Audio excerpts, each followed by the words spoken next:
Hi, and welcome to another Thoughts on Leadership. Today I'm returning to one of my favorite subjects, and that's the subject of integrity. Something I feel strongly about. What do you stand for? What are your principles? Those are the things that I'm going to really focus on in this session. I think it was Groucho Marx who said, I have got principles. If you don't like those, I've got more. And that's a lot of what I find that people are. They say they've got principles, they say what they stand for, but when it actually comes to the test, you find that they are different people altogether. As a leader, we can't afford this. Integrity is too important.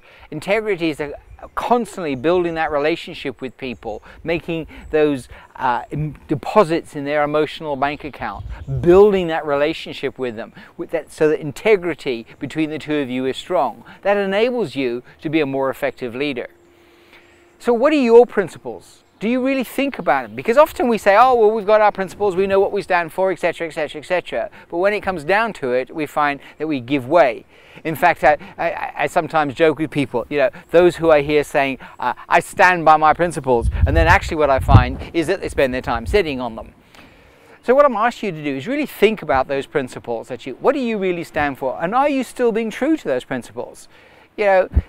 Give you a silly example if you like. You're approaching a set of traffic lights, it goes from green to yellow. Do you put your foot on the accelerator or do you put your foot on the brake? Okay, if you're a person that abide by the law, then you put your foot on your brake, you slow down, you stop and you wait until the traffic light turns green again. But if you're that person who goes, oh no, and yeah, I have good principles, but oh, on this occasion I'm in a hurry. Is that what you've ended up doing? Because I tell you what will happen, you'll be in a hurry this time and then you'll do it again and then you'll do it again, and the next thing you'll find you're doing it out of habit and not really realizing that you do it.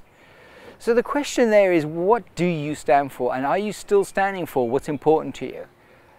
Think back on the way you were 10, 15 years ago. What was important to you then? Is it still important to you now? Have you allowed it to slip away from you? If you've deliberately stepped away from it, well, that's a different situation. But if you've allowed it to just slip away from you, that's not good. So, questions for this month. Think back. What do you stand for? Do you still stand for what you think you stand for? And what are you doing about demonstrating it? What are you doing about showing people? Because it's all right saying, oh, I have these principles. But if people don't know what they are, then they don't really know the real you. I hope this has been helpful this month, and I hope you have a tremendous month, and I hope you're enjoying the summer as well. Look forward to seeing you next month. Bye for now.